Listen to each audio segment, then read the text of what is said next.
right, and we are live.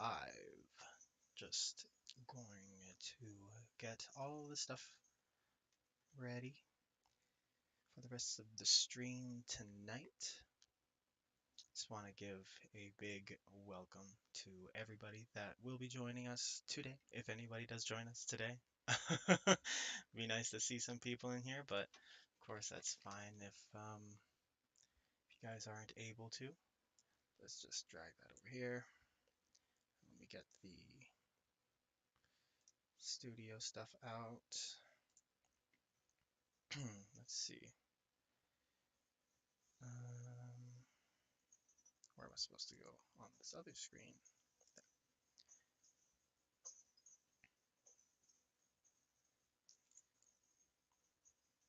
All right.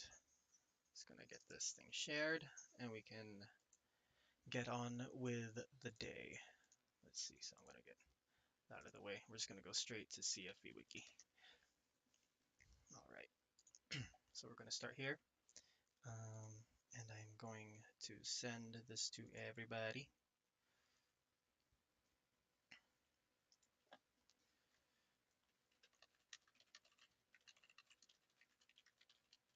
Oh,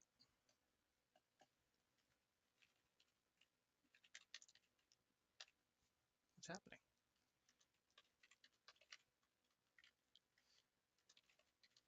My screen is blinking on and off. That is very odd.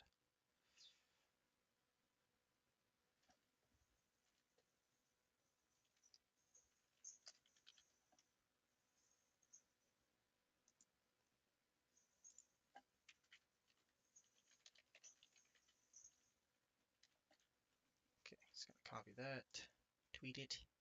Why? What is happening with my computer? Okay, all right, and then gotta give this to peeps in the Discord. There we go. All right. So ooh, that's not good. Gotta fix the layering on that one. Let's see. Video capture device. You should be on top of that. There we go. Okay.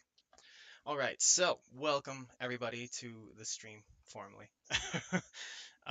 It's just me, Jello, today. No deer days today, as I have not made any progress on it since the last stream, just because of how busy I have been lately. So um,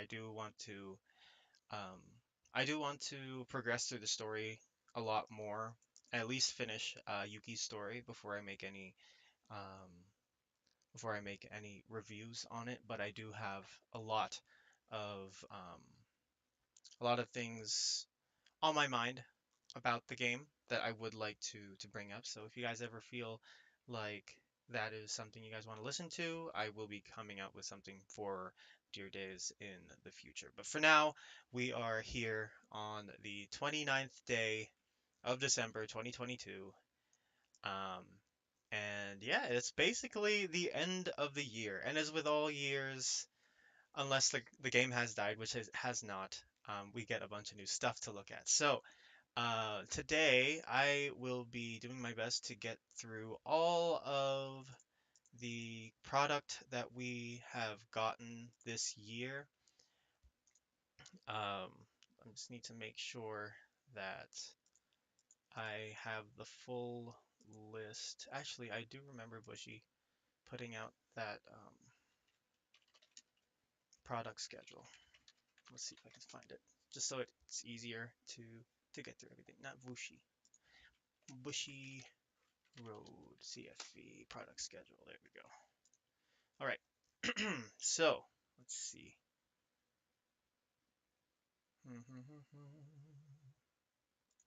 Products. All right, here we go. So those are the new releases. So we're just going to go down the line here. Okay. So we have quite a few things to go through. So we have the token round boost stuff, which I have been enjoying a lot lately personally. We have BT4, which at this point does feel really far away. BT7 did it just? Yes, it did just release. Can't believe I forgot. It was literally a week ago or 2 weeks ago. We have no, we're at BT7 now, DBT7 now, so that's pretty crazy. We did have Clan Collections Volume 3, 4, 5, and 6 this year. We had Lyrical Monasterio Booster Set 2 come out. We also had, of course, BT5, the Festival Collection. This one was pretty insane, if I do say so myself. Uh, Premium Clan Collection came out with a bunch of fun things for Premium. I don't play very much Premium, so I don't know how much stock my opinions on this will be, but I will just go over my experience opening the set and just seeing the cards that are in it. Um, Record of Ragnarok. I haven't heard very much about it, but from what I understand, some of the stuff in here is relatively decent to play around with. I don't know if I'll ever build a deck, but if I were to, then I need to have I need to have an Adam deck because he's just so cool. And then again, we have Volume Collection 5 and 6. We have the Shaman King stuff. We have the three trial decks, and then DBT6, Lyrical 3, and DBT7. So let's, and of course, we also do have Deer Days to go over. So I'll go over Deer Days in chronological order. I did, I did forget when it came out exactly. So let me just get that up. Deer Days, CFV. All right, so Deer Days came out at, okay, November, beginning of November. It's been 2 months and I've only played it for a collective how many hours? But anyway, we'll start at the beginning here. So let me actually get this into a tier list maker. List maker. All right, that's the thing. What it's called, right? Yeah. Okay. So we're just going to make a template. Make my own template. All right. CFV 2022 roundup. Oh, what is happening?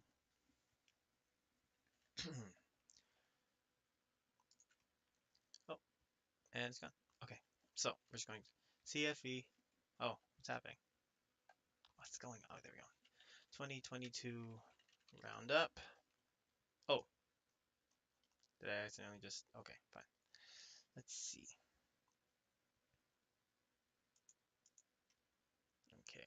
You know what? We're just going to go through the set lists instead of doing this, and then at the end of it, I'll go over everything again. I have a little notebook here, so I'll be able to write everything down. So first thing, we have the token Ranbu stuff. Ranbu. Okay, so if you guys are part of the Discord, you'll already know how partial I am to Token Ranbu. If you guys aren't already part of the Discord, link in the description. Join it, and I'll see you guys. I'll see you there. Maybe you guys will help me continue my losing streak. Um, but anyway, so we have the two Token Ranbu sets.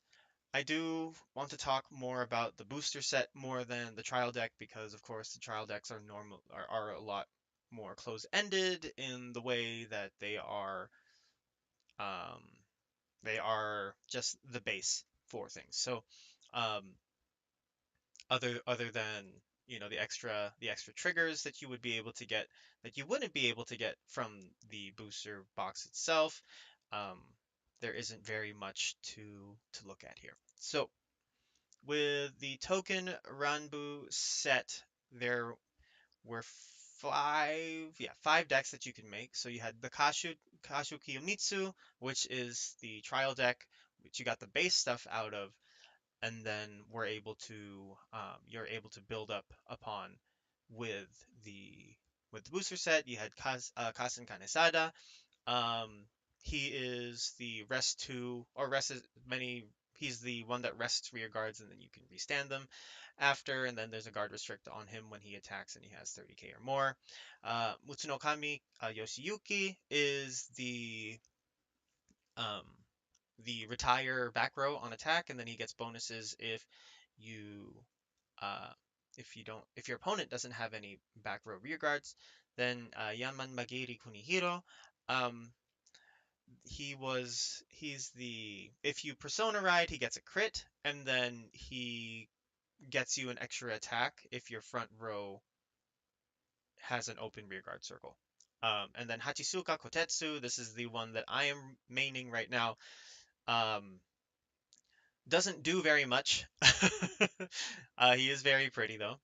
And his main ability is that he restands. Oh, no, he doesn't restand. He grants boost to all of your units if you have 5 units on the field. So basically, um, this deck is all about just hitting big numbers and then hoping that you have Mikazuki Munechika to get extra attacks off because you'd be able to boost him on a second attack with Jirotachi or Tarotachi. Now this build is very different compared to mine, but that's besides the point. So yeah, so big numbers, crits, and call to open rear guard when attacking. Um, Retiring. That's all he does. He just retires, retires, retires, retires. Kasen Kanezada again is resting the field to gain bonuses as well as guard restrict on his attack. And Kashu Kiyomitsu is the if you have no face up damage, he gets plus 10k. And then a little bit of OTT spice here. Counterblast one, Soul Blast one. Look at the top card of the deck, put at the top of the bottom of your deck and draw cards. So the I I don't know where to properly put this because most of the decks that come out of this set are very, very, very you, I don't know how to put it. I like playing the decks just because it's something different. It's something out of the Six Nations, away from the Six Nations. And I have also played Shaman. I also have a Yo deck, but um, all in all, like we really have to just see what happens um, with the follow-up booster set that we are getting for Token Ranbu. If we get alternate grade threes to each one of these, then that would be great. If we got grade fours, that would be insane, and that would be really nice actually, that we could see. But other than that, I don't believe. Let me actually take this opportunity to bring up Fuzzy Paradox. Fuzzy Paradox Vanguard. There we go. So I am in no way um, being asked to use this site, but it is a very good site to use to find deck profiles and to keep up with tournaments going on around the world. So as you guys can see here, VCSs, Vanguard Deluxe. I believe this is Japan only. Yes, and then anything else that's happening. So let's just go to tournaments. Oh no, let me see. So I think it's decks. Yeah, there we go. Okay, so let's just scroll down here. So right now, total topping right now is Gravidia. And if we keep scrolling down, okay, so these are the top 29 decks that have been placing. And as you can see, Leonorn is at the bottom, ranked 29 with one top only and not a single token Ranbu deck. So all of that considered, I don't, of course, know how well this does like locally, just at casual uh, local tournaments and stuff like that. But it's pretty safe to say that Token Ranbu, as good looking as the cards are, especially the Token Ranbu rares are, and as much as I love this nation, has not done very much in the way of um, you know, affecting the affecting the landscape of standard. So I would put this. I'm just going to rate these from S to D. I'd probably let's see. I'd probably put this at C. I'd highly doubt I'm going to put anything in D, just because I don't know. I just can't. I don't think I could put. I don't think I can find it in my heart to put anything in D. But we'll put Token Ranbu's booster set rank C. So Token Ranbu boosters. Yeah, TRB. Okay. So next is, well, hand in hand with the booster set is the trial deck. And I also have the trial deck. I haven't played Kashu yet. I do want to I do want to try playing Kashu. Um it's just a lot of the stuff for Token Ranbu in general, unless it's Mikazuki Munichika or um who else? I guess that's the only guy that comes to mind right now. Um Most of the stuff is pretty tame, and it's kind of understandable, all things considered, that this is the only set that they've had so far. So, in terms of progression, I'd say that Token Ranbu hasn't progressed past, I would say, DBT2 or DBT3. All right, so I'll put the the Token Ranbu trial deck. Um, I'll have to put it at C with the booster, just because I feel like that's sort of the closest place that you can put it. Um, if you guys, I guess, just for more context, we can go into the let's see, title trial deck. Okay, just so that we can get a little more context for why things are being placed where they are. So let's open up the whole thing. Okay, we'll start with the ride line, of course. So Kashoki Yumitsu uh, Kiwame. Again, at the beginning, during your turn, if you have no face-up damage, then he gets plus 10k. That's really great, but it doesn't help the rest of your deck.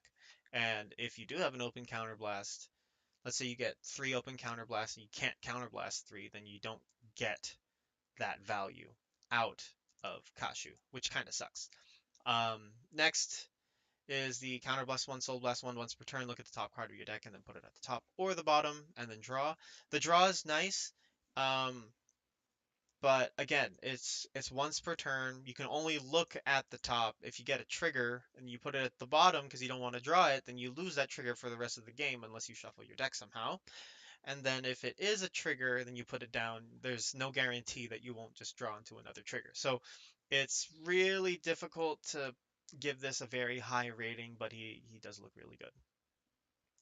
All right, next um, Kashokiya Mitsutoku, so this is the grade 2. When rode upon by the grade 3, you can search your deck for up to one Yamanato Kami Yasusada, and reveal it, add it to your hand, shuffle your deck. So um, there's one shuffle, but again, this is only on ride, so I wouldn't say that this is great for interacting um, with Kiwame.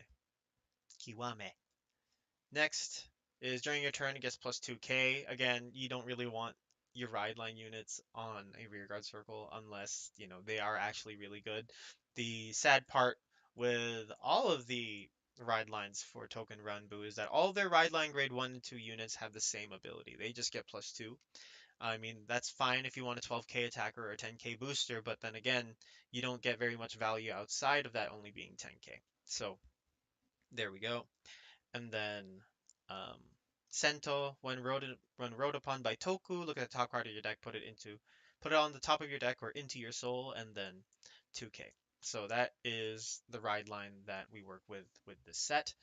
Um, and then we'll just get into the next 3 cards here. So Ishikirimaru. Ishikirimaru. If you have no face-up cards in your damage zone, it gets plus 5k. He's okay, but again, you kind of cap yourself 18 not being able to do anything.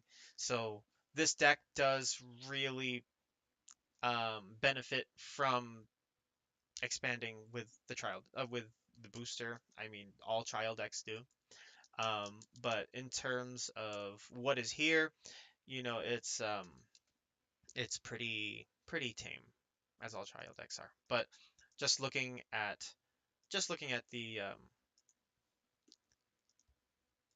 at some of the trial deck only units here. So when placed on rear guard, look at the top two cards of your deck and put them at the top of your deck in any order. This card is actually pretty good because it lets you fiddle around with your top deck.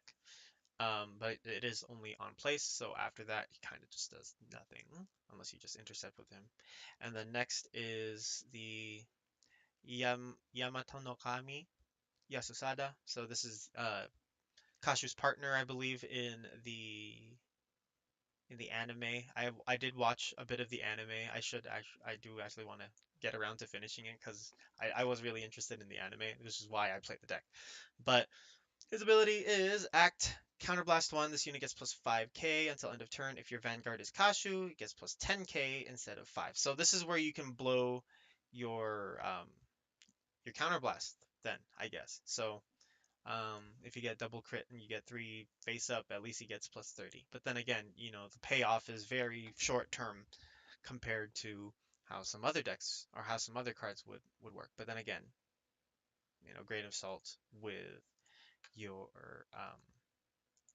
uh, trial deck cards. So Nikari Awe, uh, I really liked him before. He had a decent ability and a better art before. In G, now he's just a vanilla 8K. So there we go. And then Fudo Yukimitsu, counterblast one once per turn. Look at the top card of your deck and put it on the top or bottom of your deck. If you put it on the bottom of your deck, this unit gets plus 2K. So um, some top deck manipulation, which is all right, I guess. Um, I just haven't used it because, as you saw, as you guys probably saw with the um,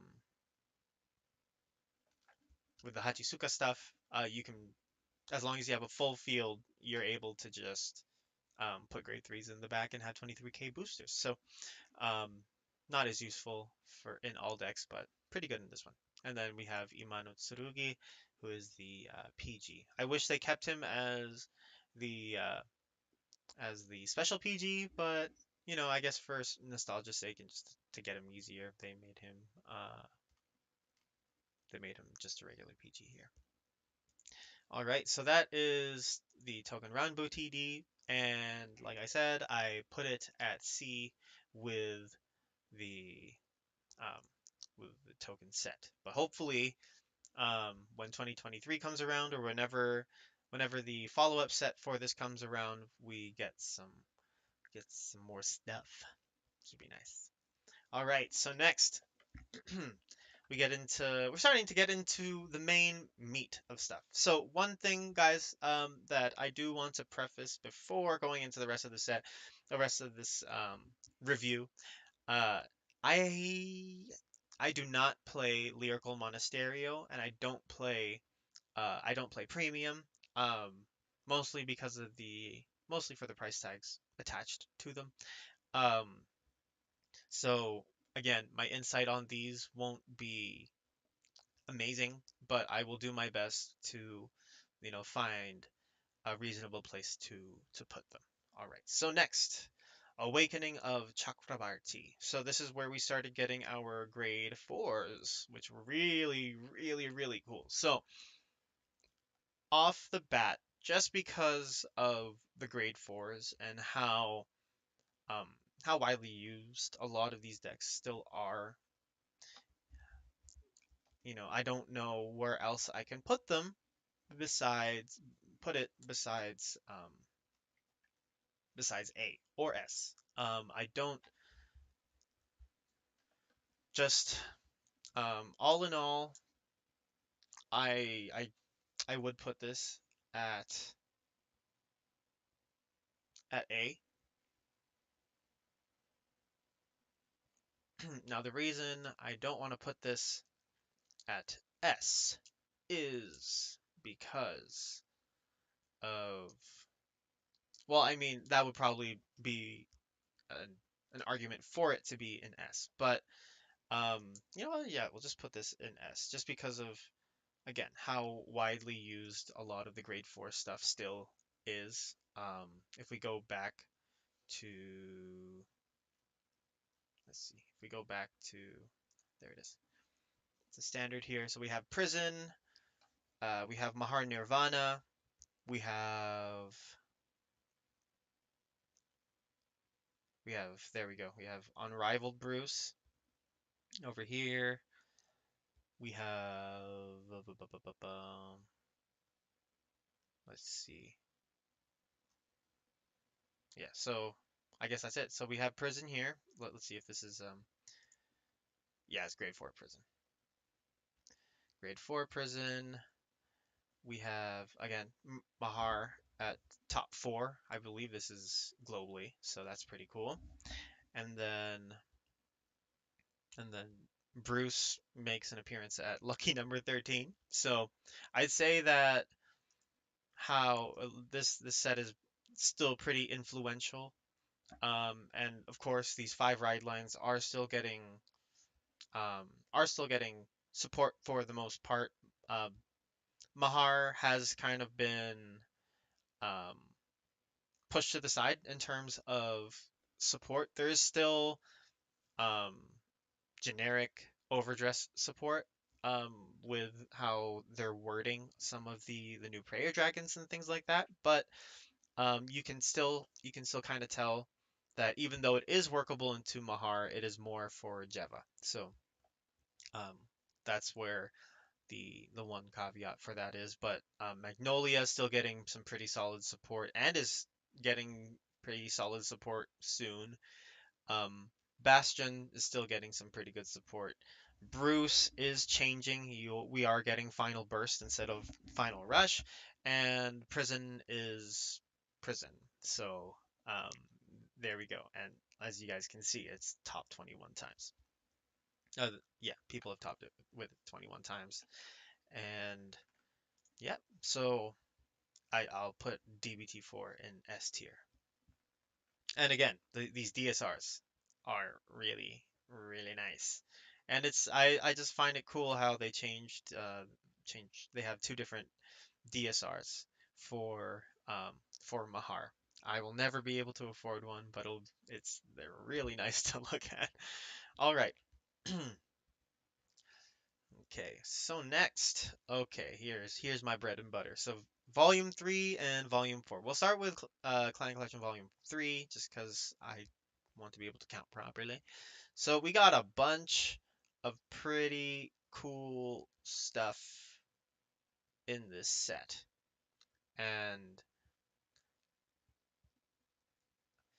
I let me just bring this up again. I don't remember. Clan Volume 3. So, let's see. So this was the set that gave us Salome. We got Benetoit Witch Yo-Yo. We got Himiko Reverse. We got Dauntless Reverse. Hyaki Vogue Reverse. This was the Dungaree set as well. Original Saver Zero. We got Dudley Emperor Reverse. Lukia Reverse. Um, Refurade Rock. Maelstrom Reverse. And Master Beetle. So I want to put this in S, and I probably should put it in S because Salome's in this set and she has. I don't know if it's been. Let me hold on. Let's see. What has been topping?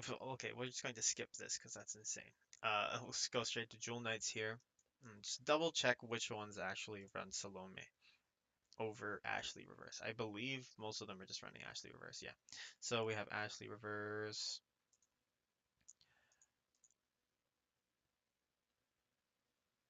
Okay, this one still runs 3 Salomes. And Salomes, I believe, are still relatively pricey. So I think that speaks to how well this set was. Okay, there's one copy of Salome there. We have 4 copies of Salome here. And oh, this person won too. Yeah,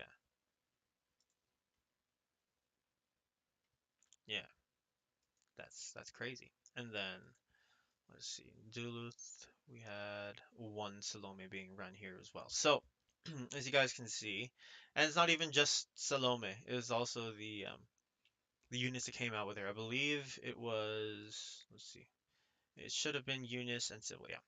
So Eunice and Sybil, and those are all being run. There's 4 Sybils, 4 Eunice. There's, let's see, 3 Sybils, 4 Eunice, so that's still, 7 out of 8 that you could possibly put in. 4 and 3, another 7 out of 8 you could run. 4 and 4. Let's see, Mr. Jose. We had 4 and 4 with Mr. Jose as well, and he won with that. So as you guys can see, this support is actually really Sybil and Eunice are actually really good support for Jewel Knights. So it's no wonder that they're being run at 4 and 4. Plus they're Jewel Knights, and you don't have very many choices in the way of Jewel Knights, so makes sense. All right, so with that with that alone, you kind of just want to put it. I kind of just want to put it at S, but because it has, I was kind of disappointed with how they handled Murakumo, because they gave us 3 separate grade threes. Weasel Black was eh. I've never played it because I don't have the weasels. It's the whole power, power, power weasels, Power Ranger weasels. I didn't really bother doing that. And then Platinum Blonde Fox Spirit Tamamo was okay for its ability, but um, it I don't know how to say it. It just is because I don't know where to run. I don't know where I would run this in a deck. If anyone has a deck list that has Tamamo either as a backup grade 3 or as the main grade 3, I'd love to see it. Um, but for me personally, I just don't know how this works. I feel like Bushy just kind of just threw it in there, and then the redeeming card for Murakumo in this set was Vogue Reverse, just because of how cool he looked, and two, how much better he makes regular Hyaki Vogue.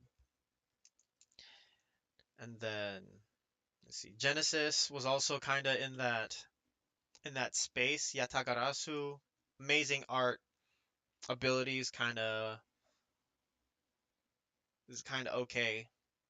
Um, it's just the hoops that you had to jump through to get to the draw 2 cards, as well as being able to restand. So it's all right. And Himiko, I couldn't bring myself to play this because Himiko's were relatively pricey at the time she released. Let me bring it up to see if she still is.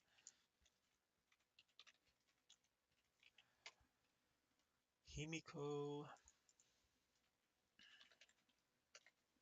let's see. Okay, yeah, so she's still at a funky price. $10 isn't too bad compared to what she was when Reverse released, but still. Um, $10 for an old VR is, I mean, compared to other VRs isn't that bad, but still is quite a bit. So as cool as she would be with um like on her own, you just again, it's the same problem that I believe I'll be talking about with Cecilia when we get to Volume 4. It just makes it really hard to play the deck. A lot harder to play the deck if you don't have the base versions of her. So um, it would be nice if we did get that VR reprint set. But back to here. Yeah, back to volume 3. Um, from what I've heard, Maelstrom Reverse is pretty cool. Um, I have a reverse Lukier deck, and that's pretty fun as well, but it does change the way that you play the deck a lot, so I don't know how off-putting that would be for some people. Um, Spike Brothers, I found myself just staying with regular Dudley Emperor. Um, Dudley Reverse just doesn't do it for me. And let's see. We had Mega Colony with Master Beetle, and as much as I want to try building that deck, I am loyal to my Giraffe Reverse deck. So this, you know, this was like a nostalgia trip, but for a lot of it, it wasn't amazing, I'd say. Like, unless you were a Royal Paladin player, in my case, an OTT player.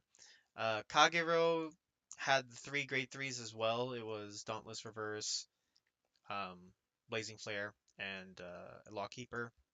Lawkeeper and Blazing Flare were both pretty cool, um, but I don't see them get played very much. And then Dimension Police, wasn't good at the time, but now is seeing some sort of use with um, Enigma Storm decks, I believe, or just splashing zeros into other Dimension Police decks. But yeah, I'll put this at, let's see. So let's see. We'll start at S because of Royal Paladin, and then I'll say A for OTT. Genesis was a bit of a whiff. I don't remember if people were topping with Himiko Reverse when she came out. But I'll bring it down to A. Kagero will keeps it. No, I'll say Kagero puts it down to a B. Murakumo is a B. Dungaree I know was topping for a while, so that keeps it a B. Dimension Police, actually no, Narukami will bring it up to A. Dimension Police bring it back down to B. Spike Brothers, um, decent, decent new support, and I believe the reprints weren't that bad either, but it wasn't good for Dudley's. I found. Um, except actually no, its support was okay for Dudley, so we'll keep it at B. Pale Moon. Um, I know people really like. Uh, I know some people who really like just the way that Lucaire Reverse looks, and it gave us an affordable Lucaire. So, um, uh, I guess I'll put it up to A. Bermuda Triangle, I had never seen anyone play Refuerade Rock, so A. Aquaforce, A, and then Mega Colony. Um, we'll just, I'll say it goes to, I'll say stays in A. Yeah, I'll say Volume 3 is in A. If you guys don't agree, just let me know, and I will do my best to um, defend defend it, or maybe I'll agree with you. You never know. All right, moving on to Volume 4. So Volume 4 was a really cool set.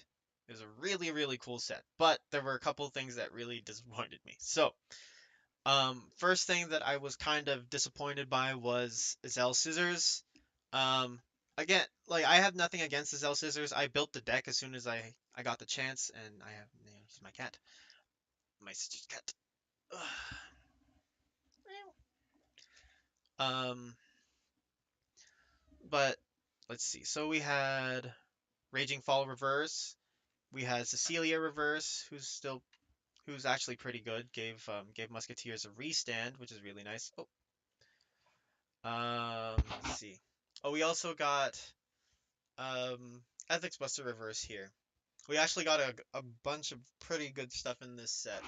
My only my only gripes with it were Zell Scissors. I loved Amon. I have an Amon deck. I haven't used it in a while, but it exists. And let's see. Actually, most of the decks that were revealed in this set. I actually built quite a few of them, and I have a couple of them on the back burner. Um, but overall, let's see. So Angel Feather was Ram Yellow Reverse, which is pretty good if you can get it set up. Shadow Paladin got Raging Fall Reverse, which is really good for 3 Vanguard attacks. Um, Gold Paladin got the Azel stuff. I might have to just rebuild it and retry it. Maybe I was just being dumb and didn't know how to play it properly. That's probably the case. So, um, but still, like my current outlook on it isn't the greatest. Nubatama, um, with Magatsu reverse is pretty cool. Helps the deck out a lot. The only problem is, and this is kind of a problem with Gold Paladin at the time, was that the VR that you need for it is not very fairly priced. So that was a kind of a barrier to entry there. Tachikaze, what did Tachikaze get? Did Tachikaze get? It's gonna use this. Special sets. Yeah. One collection. Five. Let's go to five, and then we'll go back one. Okay. I think they just got Spino Driver, didn't they? Oh no. Oh, this was the. Okay, this was this Raptor Kernel. Okay, so I have to put this high because Raptor Kernel is actually a pretty good deck. I got slapped by a Raptor Kernel, not even using Raptor Kernel at BCS in Vancouver. So um, really, this is actually a pretty bonkers set, all things considered. Ethics Buster Reverse, I've heard people have good, like, some pretty good success with it, um, but uh, not very widely played. This is more things I believe in premium than it does in V. Uh, Amon, when after it came out, was doing really well. And oh my god, this is the set that started it all, guys. So the Steam Maidens first came out in this set, and I actually built the Steam Maidens when this set came out, and I didn't have very many issues with it. Um it wasn't until we got the other stuff. We got Enterana and her cat, and um and the Uluru grade 4 that things started to get really annoying with this deck. So in terms of impact alone, I believe that Clan Collection Volume 4 is S tier. I don't think I can put it any lower. Just just because of this this crap right here. Look at that. That's insane. It's actually insane. Okay, so um, if I had to pick some favorite decks out of this set, it would be Cecilia Reverse, Amon, and let's see. I'm still trying to figure this out. Yeah, so top three, Cecilia, Amon, and where is it? Um, Tachikaze. There we go. Okay, so next, moving in to Lyrical Monasterio Set 2. I don't know who was put in here. Oh, okay, so we had Fortia. Yeah, the grade 4. Is this the grade 4? Kyrie. Yeah, looks like it. Let me see. Standard. Who? Okay, so Kyrie is still going strong, and I believe it is in part due to the support that she got in this set, because there we go. This is the grade 4.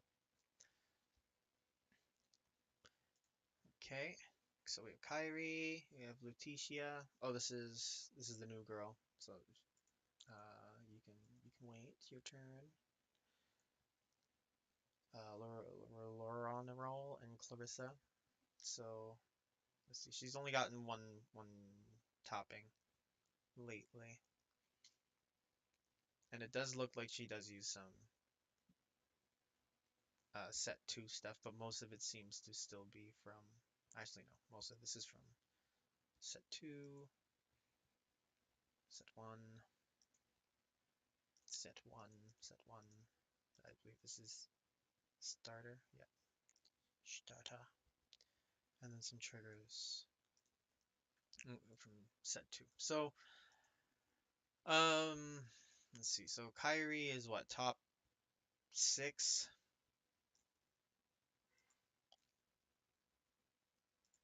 I guess I guess it would be safe to say that she would work.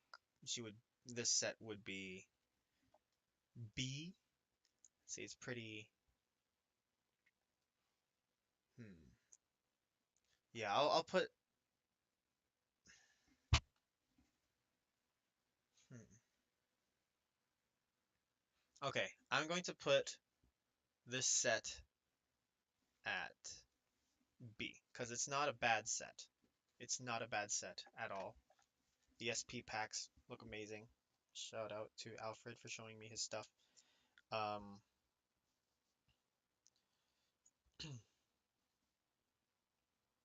but yeah, I don't think that um, Kyrie can pull the rest of the set by herself. So that is that for Lyrical Monasterio. All right, moving in to DBT 5. So DBT 5 was the anniversary set, and um, it, it paid homage to BT5, who had the same poster units, and it was really cool. We did start getting the double nation units stuff here. Let's see, who are these two again? It was Chaos and Tamayura. So these were cool. These were amazing. This was really cool. The only issue was that I believe there was a problem with the ratios for the set because of how how many of the 10th anniversary triple R's we got. I need to. Okay, so I can't read anything here. Okay, it's fine. So, as influential as the end still is, like relatively, um,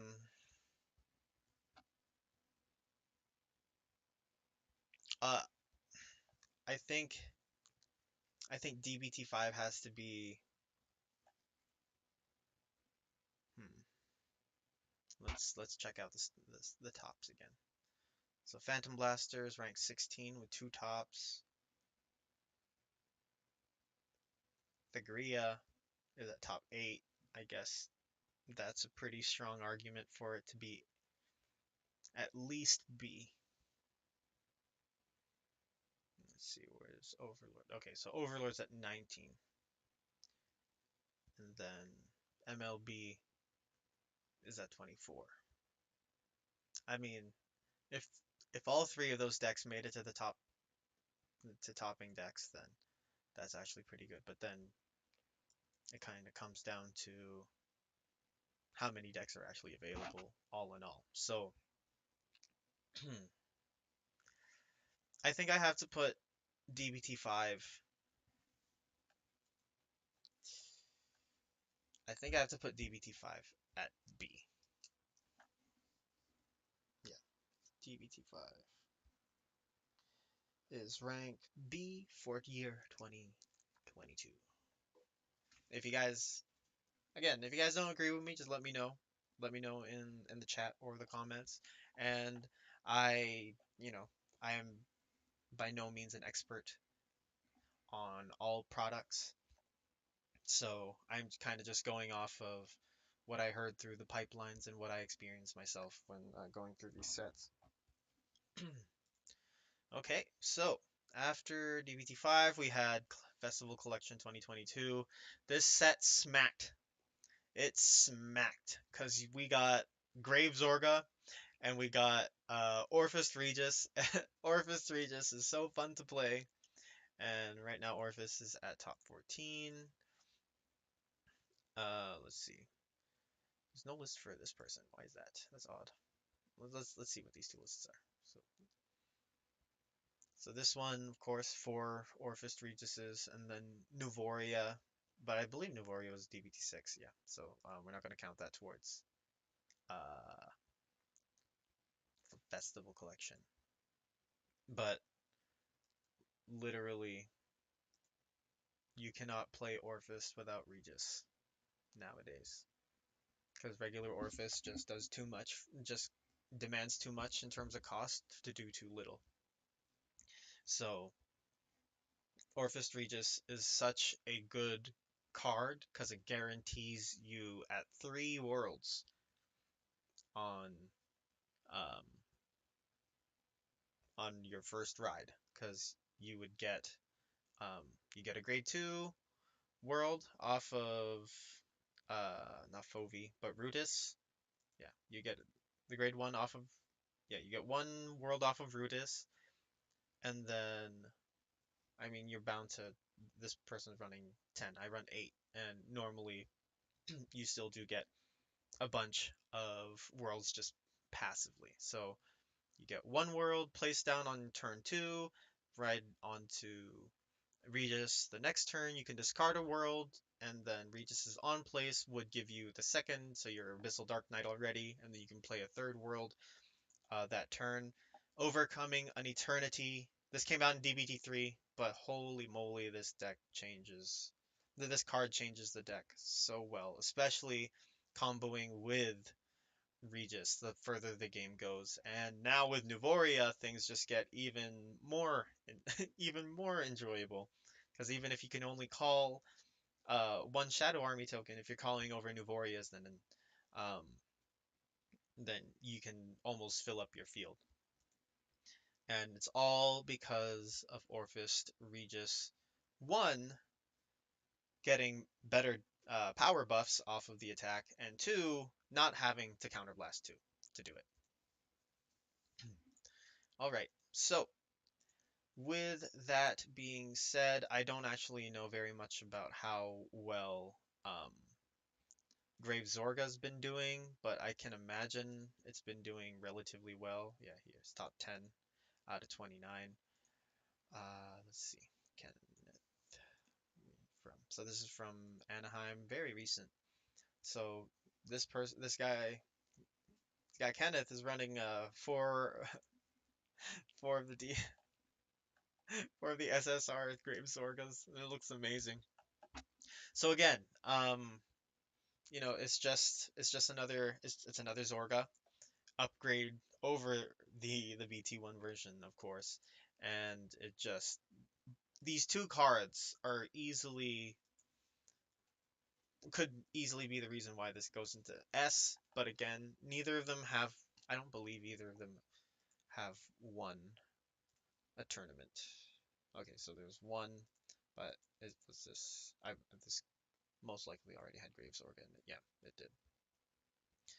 Let's see. And then with Orphist, I don't think it's. Oh, there he has one once, and that also had Orphist in it. So let's see.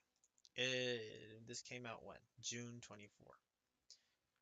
So in the couple months that it came out, it produced two two tournament winners, and that's actually pretty good considering what set it's coming out of. Like usually these are just fun little sets with reprints and stuff.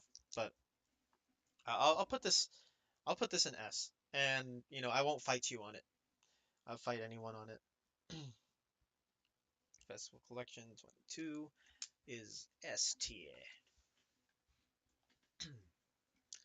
Okay, next. Oh, this came out basically the same time. We have Premium Clan Collection. So this one, I had to really fight myself on it. I didn't know whether or not I actually wanted to get this set.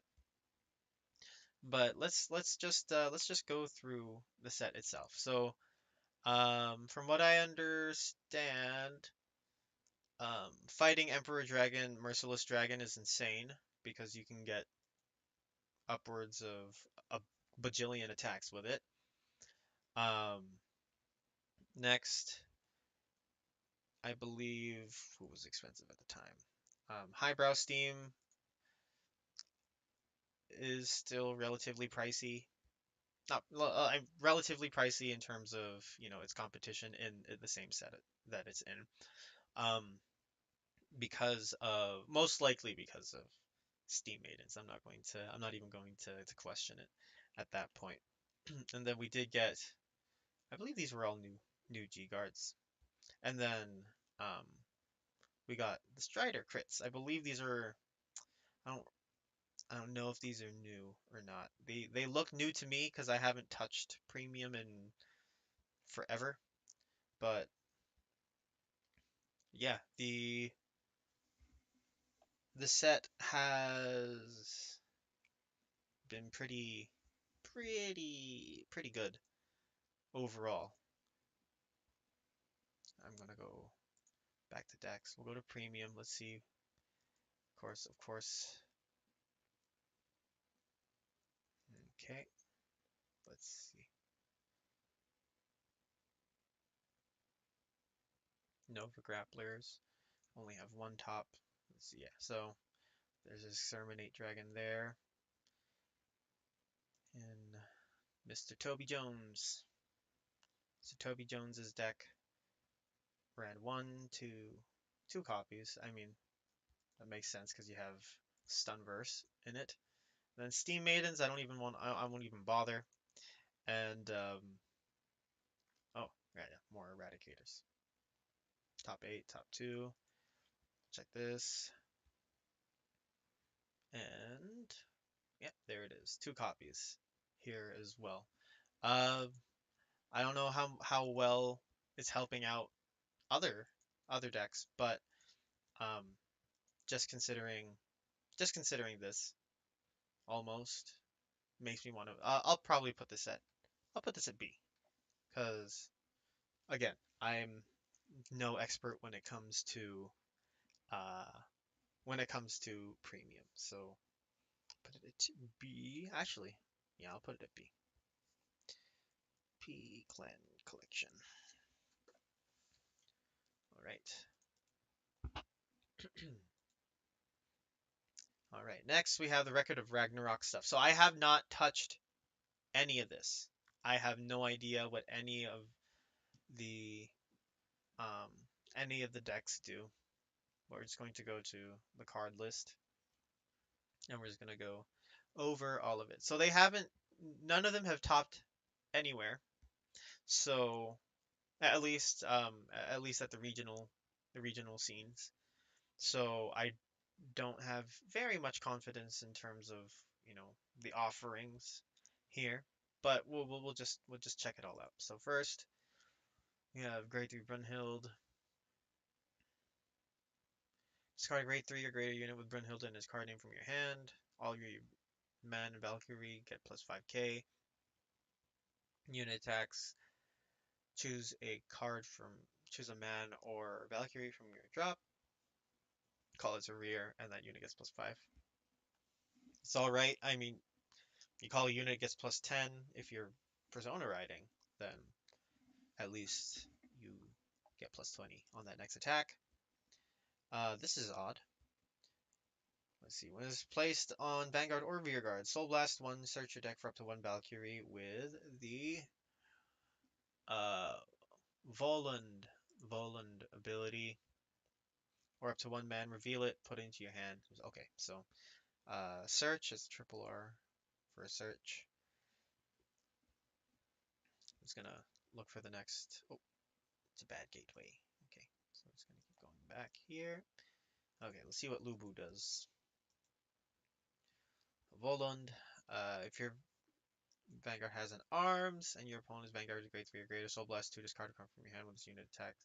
It would attack all of your opponent's units. Okay, so that's fun. And then Counterblast 2, he gets plus 5k and a crit until end of turn. All right, that's I'd say that's decent. It's just, I mean, discarding a card kind of kind of sucks depending on how the rest of this deck looks. Again, I don't really know anything about Record of Ragnarok, but seems okay. Next we have Adam. This is the deck that I would like to build just because of how badass he was. So counterblasting 1, all of your rear guards get plus 5k. Okay, when it attacks, if you have 2 more rear guards, the unit gets plus 5k. If you have 4 more rear guards, it gets plus 10 instead of 5. Okay, so that is very underwhelming. I cannot deny that. Um, I guess Lubu moves up. But I do also want to try Sasaki Kojiro. Uh, let's see. When your opponent's Sentinel would be retired from Guardian, it is bound instead of being retired. Okay. Let's see. Counterblast 1, put one of your rear guards into your soul. Your opponent chooses a card from their drop, binds it, and this unit gets this gets 5. And if your opponent's bind zone has 3 or more cards, it's plus 5. And then if your opponent's bind zone has 7 or more cards, this unit gets plus 1 crit until end of turn. Okay. Um, the Sentinel being bound is kind of funny to me.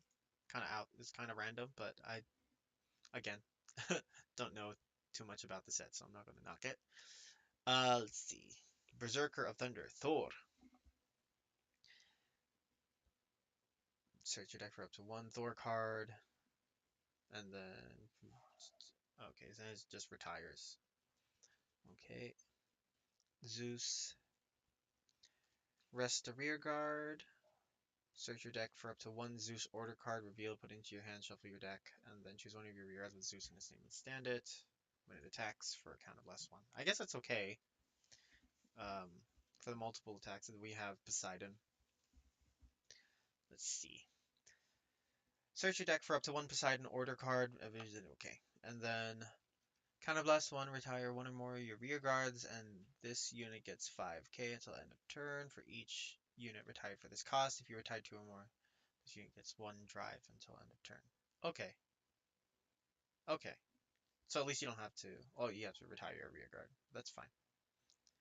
Oh, and you have to retire 2 rear guards to get that extra drive. So I don't know how much I like that. Let's see. Let's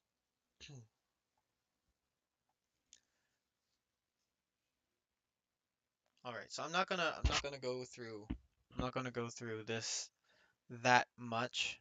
Um, but just based off of what I've read so far, ugh, um, I guess there's potential for the set to grow. If you guys don't already read the manga or watch the anime on Netflix, you guys, I would suggest just reading the manga. It's actually really good. Um, and there are more ride lines potentially to come if they continue it. So yeah, but as it stands right now, this is I think it goes. Does it? No, no, no, no. I'd say that pound for pound, if you were to put a Record of Ragnarok deck up against a Token Ranbu deck, you'd probably win with Record of Ragnarok. So I'll put this at B.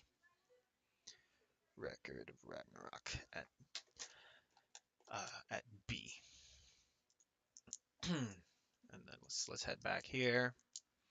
And then okay, so we have the Ragnarok TD. Let's check what trial deck Brunhild does.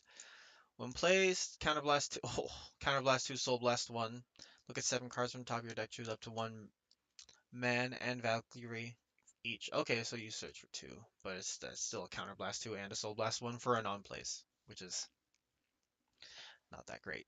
If your opponent's Vanguard is grade 3 or greater, Soul Blast 1, choose 2. Okay. So we're kind of seeing the same trend. Of course, with the regular Boon it's kind of the same thing. There are no Volan cards here. It makes a lot of sense. Just a bunch of Lubu, and these look really cool. I'm guessing this is the special rarity. Yeah, yeah, the RGRs. But again, it's a trial deck. So I'm just gonna put this next to its booster set. So the two Record of Ragnaroks are at B because I can't put them the same level as the Token Ranbu stuff because I feel like they edge out Token Ranbu just a bit. All right, and I'll double check. I'll double check here just to make sure that I'm not missing any tops it might have gotten. No. Okay. Whoops. All right. So back to products. We are almost at the present. We're almost at the present day, so we're in August now. So Clan Collection Volume 5 and 6. I can't. I'm not gonna lie. These were a little more. They were a little lackluster compared to 3 and 4, I would say. There are a few exceptions. Uh, Battle Sisters are crazy. I mean, Jewel Knights are topping. Um, Eradicators are actually pretty good. Enigman Storm, you know what? I can't, I can't even believe I said that. It's a little lackluster. But let's see. They, I don't know if they go in S or A, just because Royal Paladins are topping because of Jewel Knights, but the rest of the set was kind of meh. Um, Reverse Dayusha was a bit of a letdown. People don't play Rate very much because why would you when you can play other Highlander stuff? Genovius has more, uh, is a lot more prevalent in, was a lot more prevalent in Premium, but now I don't think has the same impact because Odysseus is gone. Your Giraffa is a really fun deck to play, but kind of kind of shaky. And Ryogi, pretty cool. Haven't gotten around to building it yet, but I like the idea of it. And then of course, who doesn't like Overlords? So I'll put this at A. So right now, volume 5. So right now for everybody, right now in S tier we have DBT4 because of the grade 4s still being widely used right now. We have, what did I write here? Clan Collection Volume 4 um, because of the Steam Maiden stuff and the Salome and oh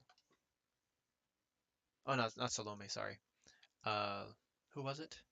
Yes, because of Amon and Steam Maidens. Just was it Steam Maidens? Yes, Steam Maidens being in here, and then the rest of like, cause just this the floor for this set is actually really high compared to other sets. So um, yeah, that's why it's there. And then Festival Collection 2022,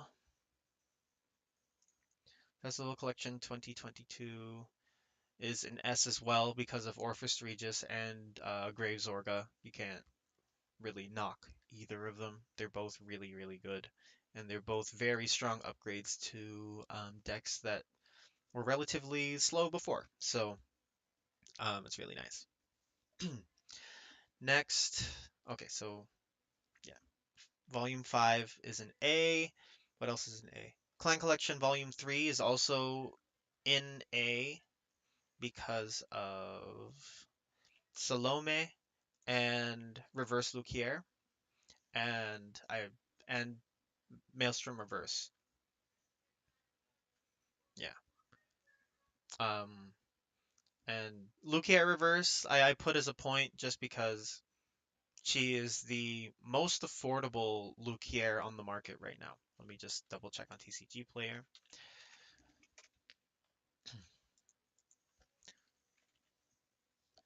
Lukier reverse.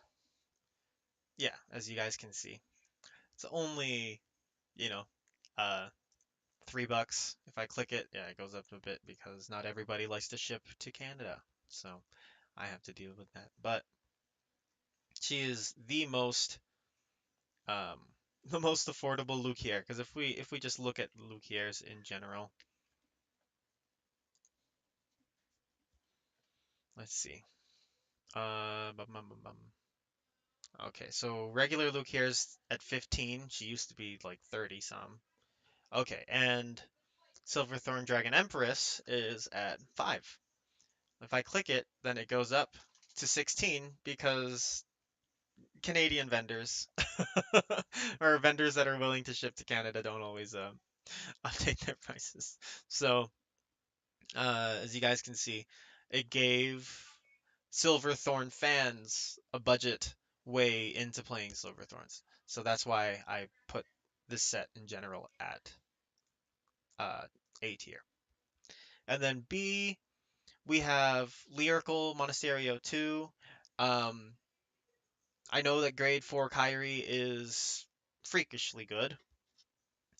It's just that the rest of the set is kind of I haven't really heard very much rumblings about it. I could be wrong. Again, if there's any point where you want to fight me on, just let me know and we can sort it all out. Again, I don't play very much, if at all, like if any, lyrical monasterio. So I'm going purely based off of what I see on Paradox's site on how well the decks that um, that came up after those cards were released are doing. Hopefully that sentence made sense. And then next is we had DBT. Did I put DBT 5? Yeah, DBT 5 in B. Um, Mostly because of the printing issues. All three of these three here, all three of our legacy grade threes have gotten tops at regionals and other and official tournaments.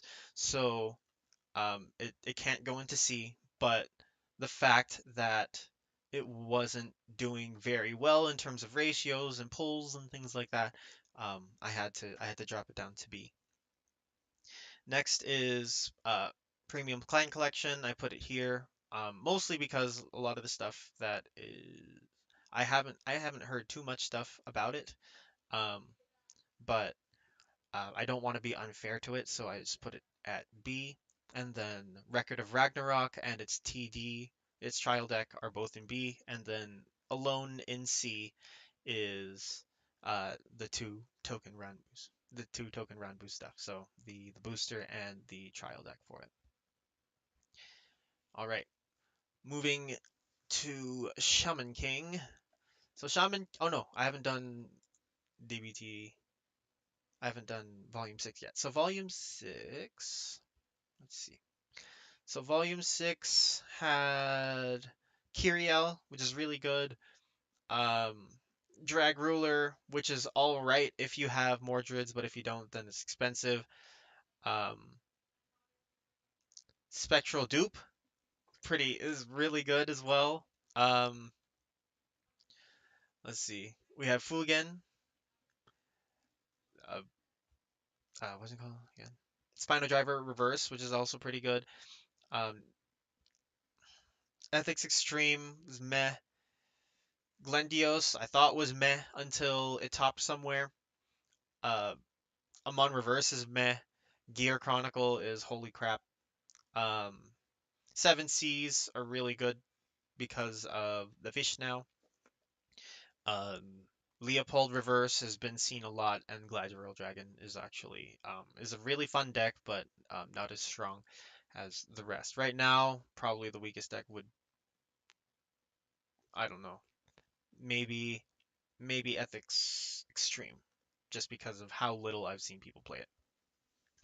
But again, this is one of those sets where um overall the floor is pretty high. I wouldn't say that the floor is as high as set 4. Yeah, because set 4 was a pretty high floor and a very high ceiling for how well those decks could do. Um, Clan Collection 6 had pretty good stuff. Nova Grappler did get 3 grade 3s. Um, Gold Paladin also got 3 grade 3s, which I really didn't like personally. Shadow Paladin, I was a little disappointed because they didn't reprint Dorant and Cloudus, which they really should have, in my opinion, because they are kind of pricey for what they do. Kiriel's actually pretty good. Um, Dupe also pretty good. Fugen, I have seen this in action. I thought it was kind of meh at first, but is actually pretty crazy. Spinal Driver Reverse on paper looks really good. I haven't tried it yet personally, but again, uh, its ability is really good, especially if you have Spinal Drivers, which are affordable because Spinal Drivers came out in Clan Collection as well, so they shouldn't be too pricey. Glendios Reverse. Glendios is what um, shocked me. Um, I didn't think that we were going to be getting it as soon as we did. I did not think it was going to be as strong as it was back in the day when it terrorized me as a child, but it did win. It did win a BCS, so I cannot knock it. Hold on, let me find it. Messiah, Link Joker, Glendios. There we go. It's only topped once, and its one top was rank 1. It won the whole thing, and it's actually insane. So, there's one of those situations where you just can't knock it until you tried it. So, that kind of boosts the value of this setup a bit. Amon Reverse was very disappointing to me just because it doesn't really help. I mean, it kind of does. It can help, but I'd always rather just use regular Amon for the Vanguard boosts. And then this was the beginning of the end for V Premium. I don't know who at who at the R&D team at Bushy Road, you know, approved approved this biker girl and her cat um to do what they do so well and so easily, but it it really isn't healthy. Like this Colossus has to go. This Colossus has to go. Um I am not as I don't have any like pure hatred against this deck. I just don't think that this card is healthy just because of how many attacks that you can get and how defensive this deck can get at the same time. It is actually insane how many times I've played this deck and I have BS'd my way to a win because I had an Uluru in my hand or because um, my opponent just couldn't get just if my opponent only had 5 cards in hand or 6 cards in hand, they couldn't get through all of my attacks, and they were at 5. So it's actually crazy how this deck slipped through the cracks in terms of the balancing. So I think I have to put this yeah the floor for this set is actually insane. So volume 6 is S tier. There's no going around it, I think, because again, if I had to pick a couple of decks that came out of this set freakishly strong, number 1 has to be Steam Maidens. Number 2, in terms of context for this set, um I would say Kiriel is probably number 2. either Kiriel or Seven Seas. Hmm, I'll put Seven Seas over Kiriel. Um, yeah, I'll say that just because of how fast this deck can rush you. I have been slapped by this so many times, and it's not a very fun experience, but that does mean that the deck is strong. So, um, yeah, just because of Steam Maidens, Seven Seas, I'd say, and Kiria, and uh Dupe, if you put it in, if you can put it in there as well. And Leopold Reverse also is probably one of the more, probably the second most popular deck that I've seen. As you can see, it's top four. It hasn't won anything yet, but it has four top eights and four top fours, so that's really good. All right, and that's it for Volume 6. Next, we go to Shaman King. So Shaman King is one of those weird sets because from what I've been told, they took the two Japanese Shaman King sets, and put them together, and they're so this set was pretty stacked in terms of its set list when it dropped for English. So as you can see, Yo has topped. Tao Ren has also topped. I have an almost complete Yo deck. The only problem for me is getting Spirit of Swords to do it. So let's actually look at the highest placing Shaman King deck, and that is with Derek Dow, Mr. Derek Dow himself, running it. There, as you can see, I only have two Spirits of Swords, so most of the time I'm stuck with fighting together. But again, it's not that bad. Um, the not the promos, but the support in this set is actually really good. It's and it's because of how they structured this set before it released, and I think that it was just because um Token Ranbu came out before the grade fours and before all the ramping power creep came out, that they're kind of in that beginning of standard era state in terms of how much their cards do for what they cost.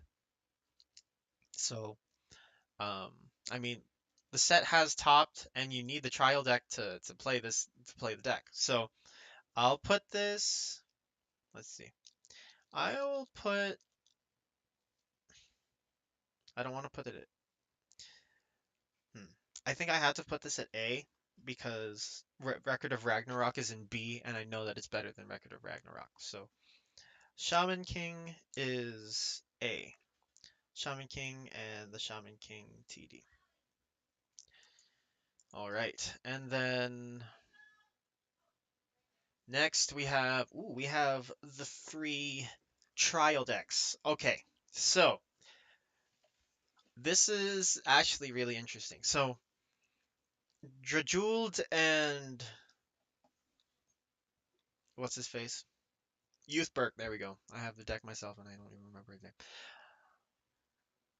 Drajuld and Youthberg are actually really cool.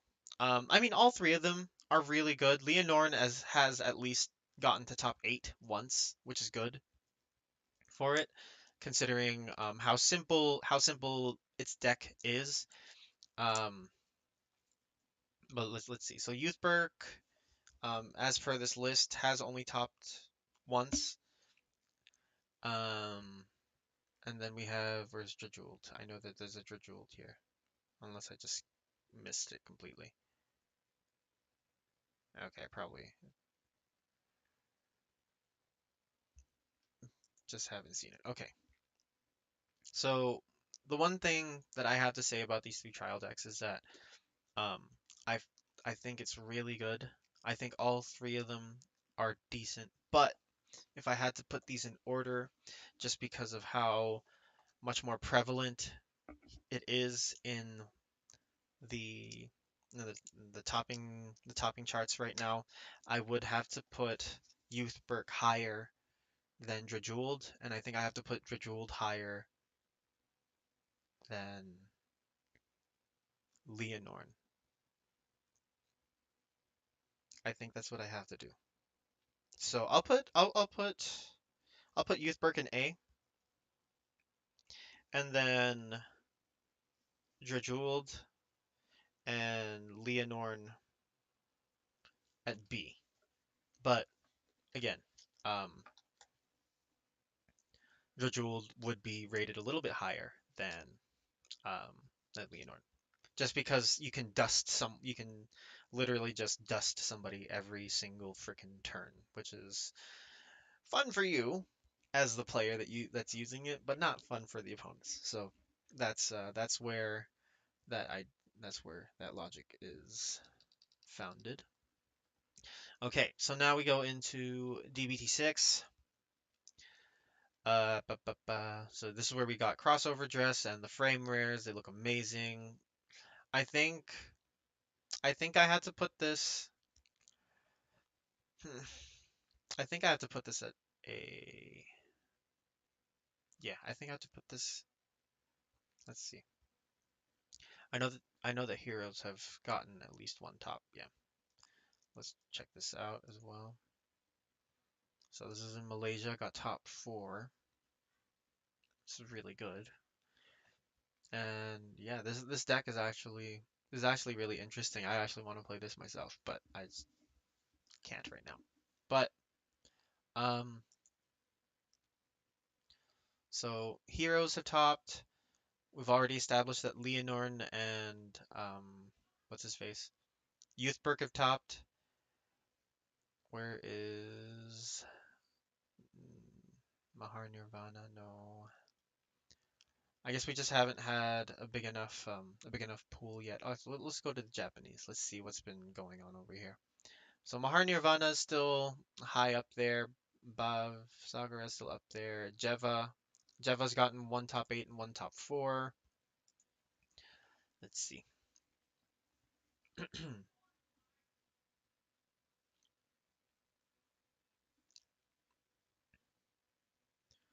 Okay, and I think the only issue right now that Jeva has is that its card pool is very very restrained right now. Um, just because it is a new mechanic. I mean, all four of them are kind of restrained, but um, I'd say that like with Jeva, you're a little more restrained because you need to run certain cards to make the deck work. Whereas um, with Youthberg and Leonorn, you have a little bit more play room to try out generic support and things like that. So, I mean, they've all topped somewhere at least. So, I'll put DBT6. Where'd I put? Okay, so DBT5's at B. I'll put DBT6 at A.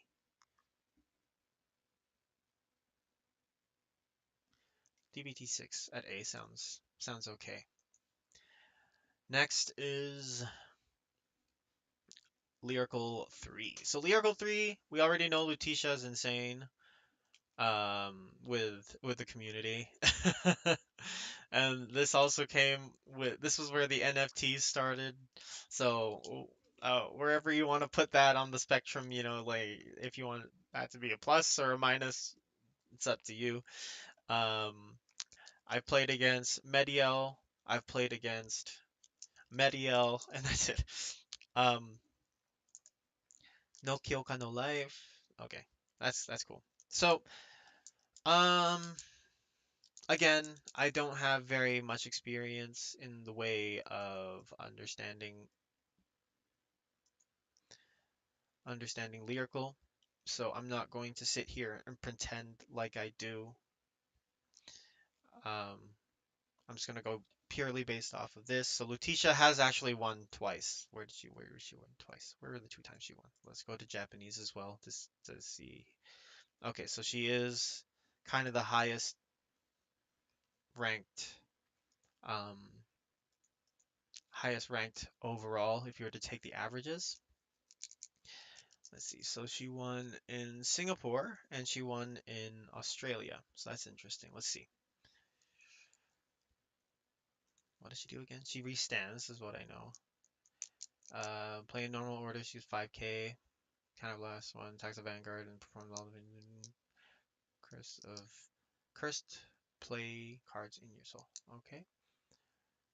And just okay, so she does restand. That's all I knew that she did. And yeah, this is all DBT3. So I guess I just going purely based off of that, we have to at least put this in A because she has been topping. The others are, I guess, are okay.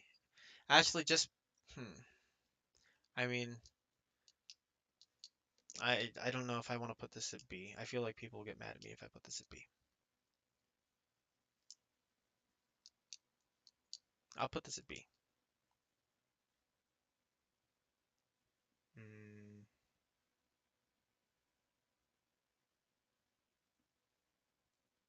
yeah, this goes in. No, actually no. The support here is definitely. Actually no. I don't think one deck can pull up the entire average, so I'll put this in B as well. Um, yeah, it all depends on where you guys put the extra points for the NFTs. But yeah, for me, it's a B. Okay. Oh, and we skipped Dear Days. Where did I put Dear Days? Let's just put Dear Days here. Dear Days. And I guess I will start. I guess I could start my review for it here. So, Dear Days is a good game. I enjoy it very much. Um, do I have problems with it? Yes. I have some, you know, not gigantic issues with it, but I do have gripes with it that I hope um whoever is of that for you fixes or at least optimizes for the future. Um, One of the main issues was the price for me. I don't want to play. I don't want to pay $80 Canadian for um for what the game gives for what the game gives me. I don't know if that makes any sense, but um, do I think it's a good game? Yes. Do I think it's worth $80? No. That's where my gripe is. On top of the fact that the DLC is also really expensive. Um, I wish, and I actually I hope that we do get more. Um, I do hope that we get more options for fluidity's sake.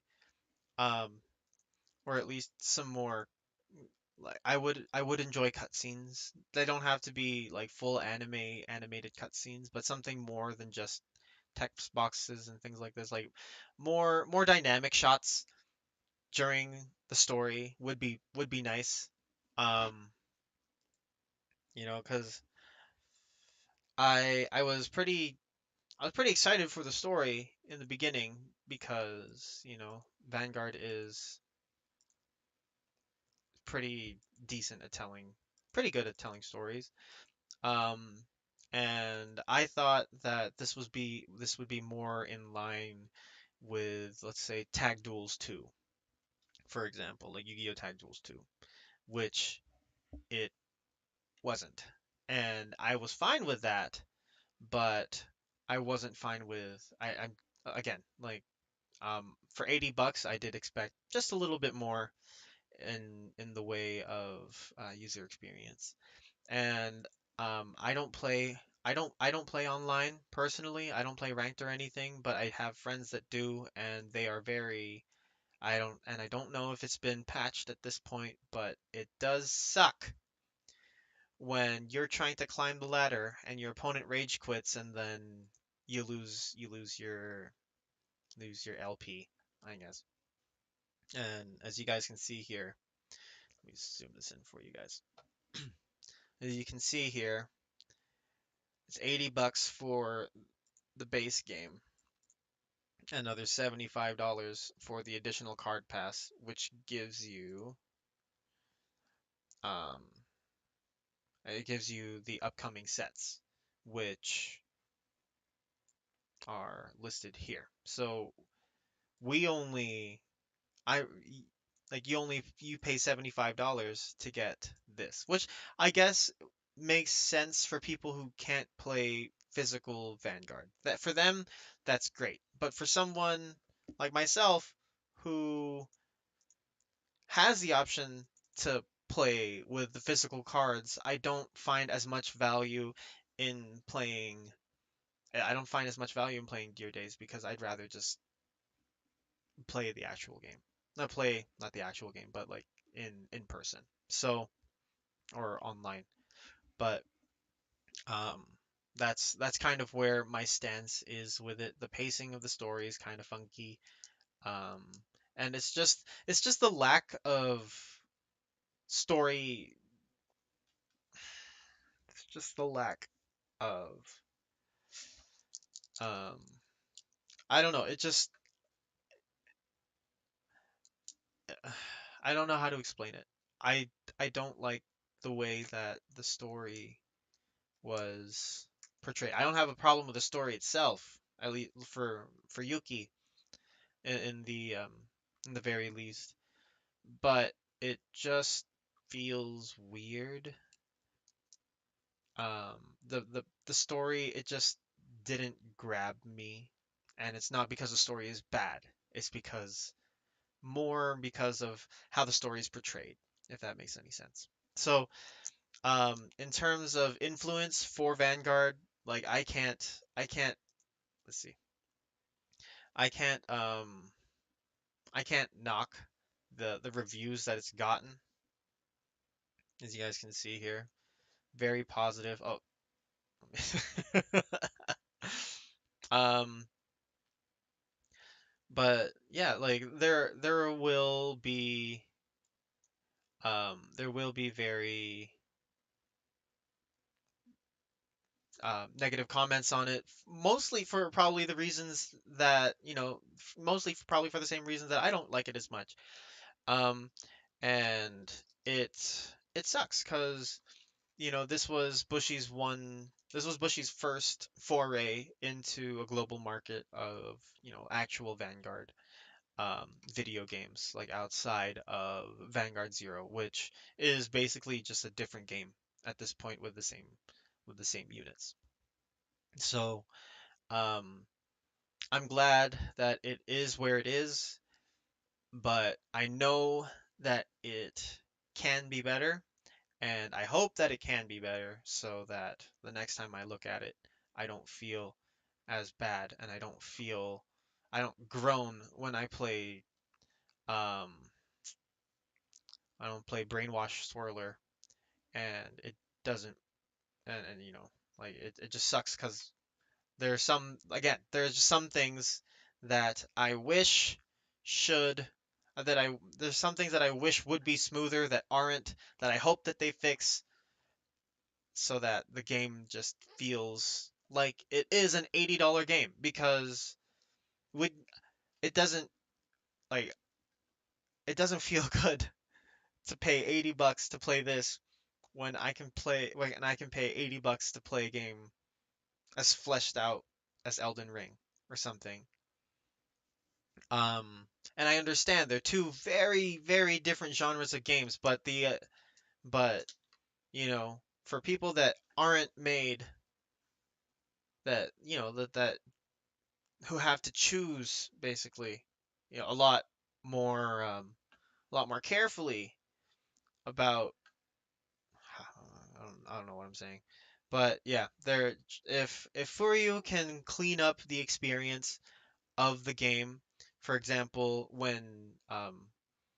when there are auto procs on power increases, don't make me have to verify each one. Just let it happen, please. I don't want to. This is what I was talking about with Swirler. Like I don't want to have to click. I don't have to press a button. I don't want to have to press a button 3 times before I get my plus 15. Just give me the plus 15 because I know that it's supposed to happen.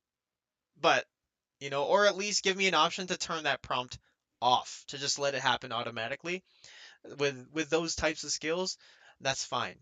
Um, I said on stream before that I had issues with how card descriptions would come up in the middle of the game and how annoying it is that I have to keep pressing X to cycle through that.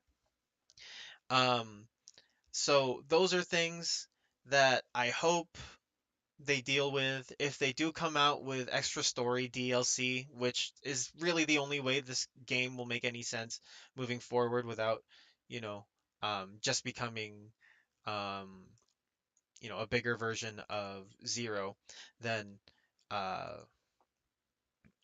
then that's fine. Just make this game feel like it's like an $80 game. That's all I'm saying.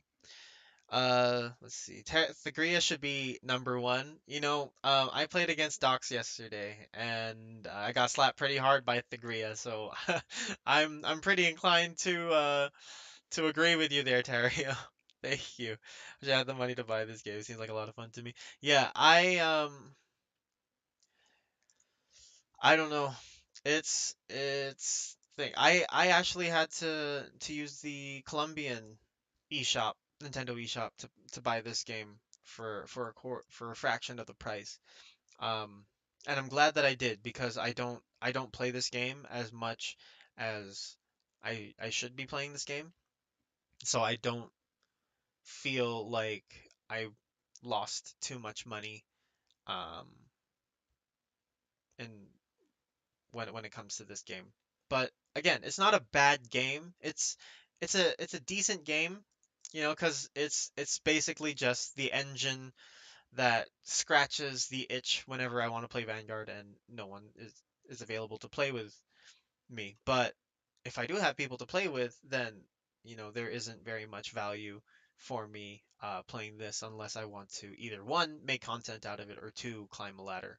And climbing the ladder isn't as important to me right now.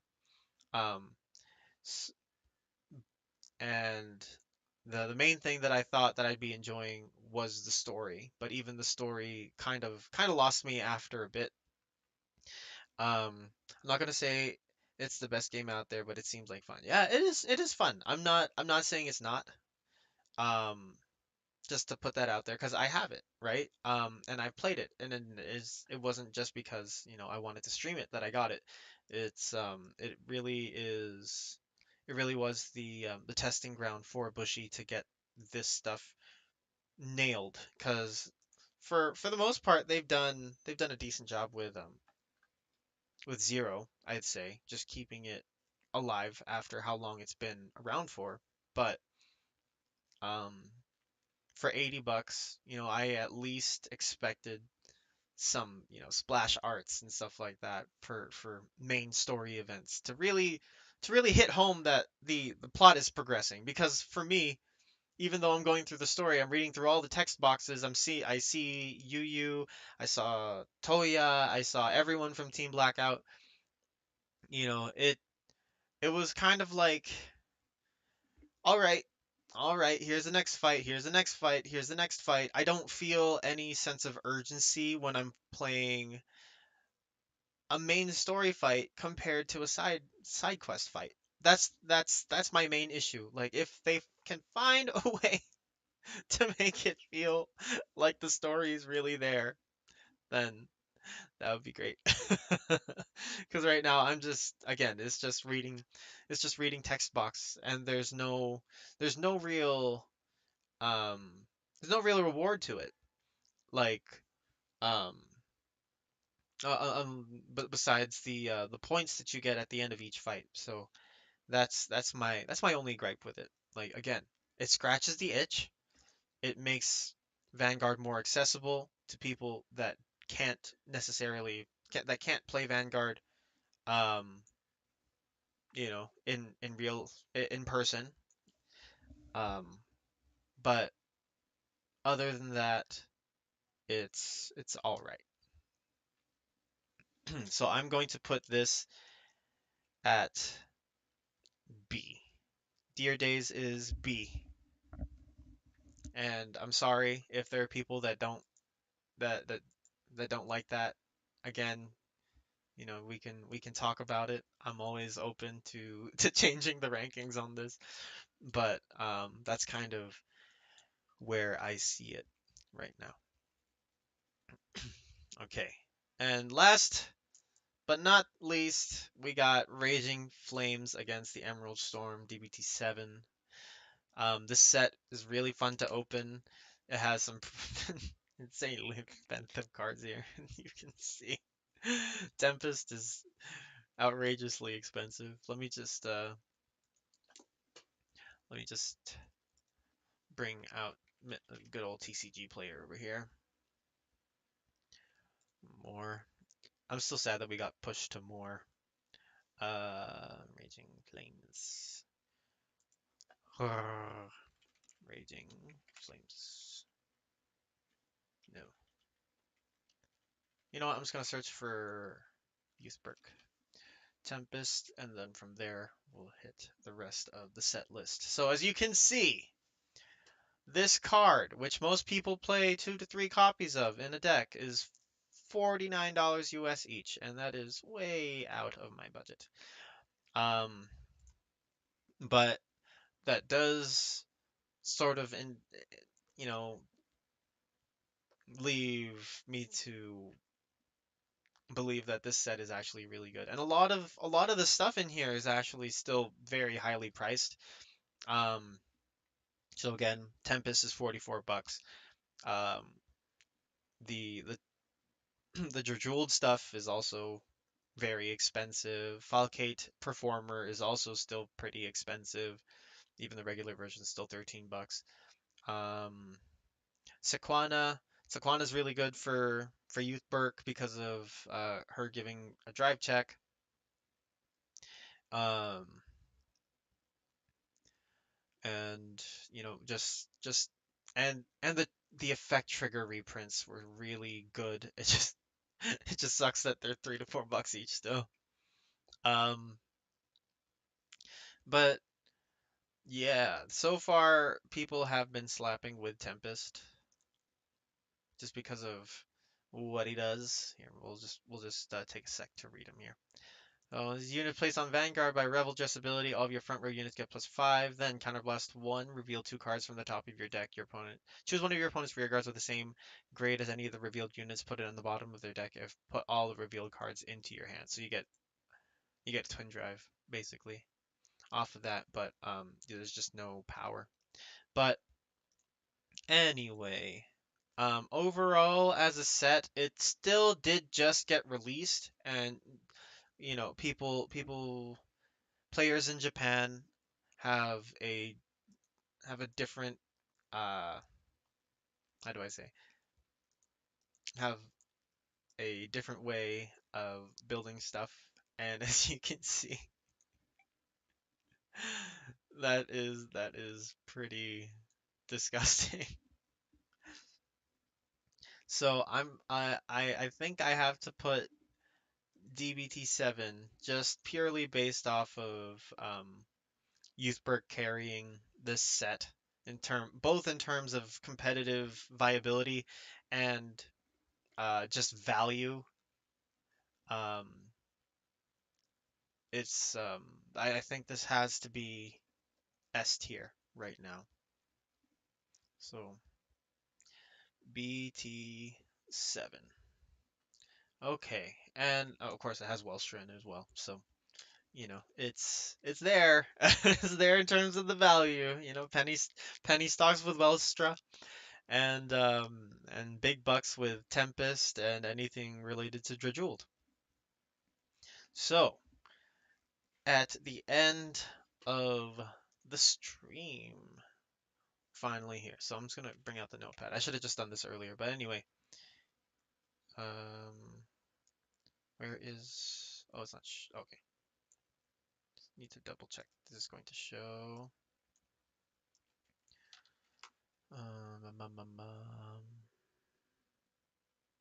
Okay, it's not showing, but that's fine. We're going to, let's just go to, let's go to Google Docs, I guess. Let's go to Google Docs, yeah. I'm gonna hit that. All right, and let's see. CFV 2022 pleb product tier list. So here we go. Final rankings. So in S, oh no, we'll start in D. So D, got nothing. Because I'm a nice person. C, we have Token Ranbo, uh, BT, and the TD trial deck, and that's it for C. If anyone wants to dispute, then I'm open to it. B, we have, oh my god, let's see. So we have Jejuled,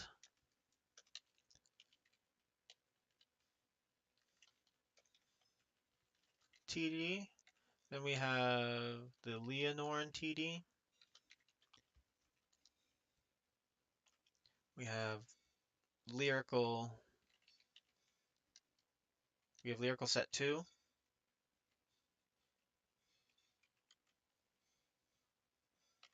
we have DBT5, uh, Premium Clan Collection. I'll just put Premium CC. Premium Clan Collection, and then the Record of Ragnarok.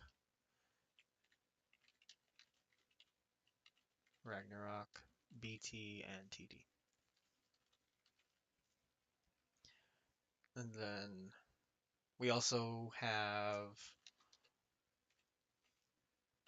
Lyrical 3 and Dear Days here. A tier.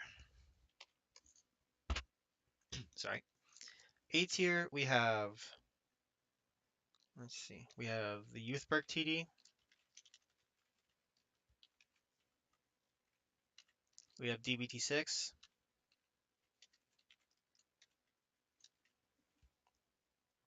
We have Clan Collection Volume 3.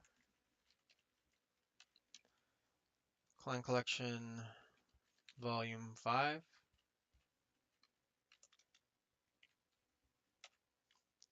Then we have Shaman King, TD, and BT. And I'll put DB and then DBT7 as well here.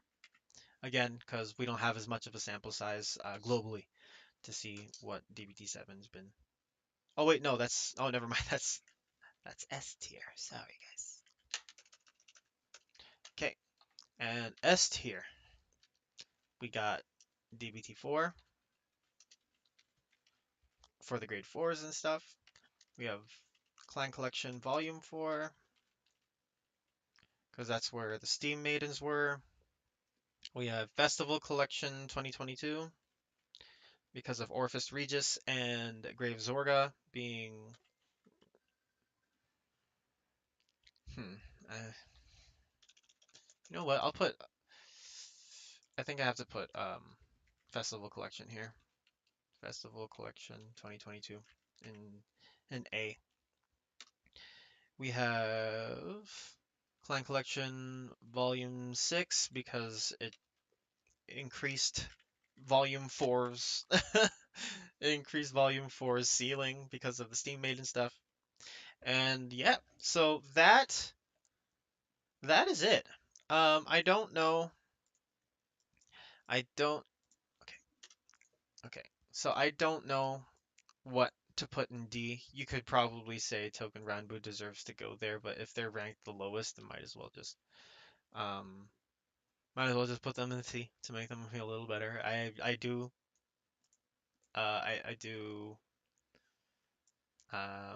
what do you call it?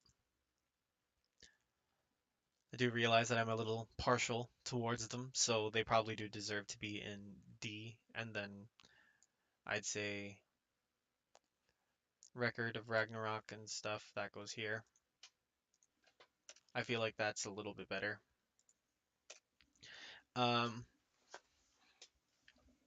but yeah, definitely the Shaman King stuff is better than the two of them by a pretty large margin. Deer Days, again, you know what? Just because of what it does for the community, I'll put it at the top of B. Um, Nothing else here um, is really in order, but um, kind of the only things is that Deer Days would be at the top of B, and then the Leonorn and Drajuld. Drajuld is higher than Leonorn, and then um, everything else after that is kind of just there, not particularly ranked. Youth Berk TD, I'd put there. Um, DBT6, yeah. Volume 3, yeah. Volume 5. Volume 5, yeah. And then Shaman King, BT, and TD are here. And then Festival Collection. And then DBT4 for the grade 4s because they're still being used. Clan Collection Volume 4 because of Steam Maidens and other things. And Volume 6 because of Steam Maidens, purely. But anyway, guys, that is it for the tier list. If you guys have any disputes or anything, feel free to leave them down in the comments, and um, I'll gladly go over the suggestions. And yeah, this is the last stream of the year, and I hope to see you all in 2023. And um, stay tuned for my wish list collaboration with Vanguard Wonder. We go over our wish lists for Clan Collection Volume 7 and Volume 8 if we ever get them.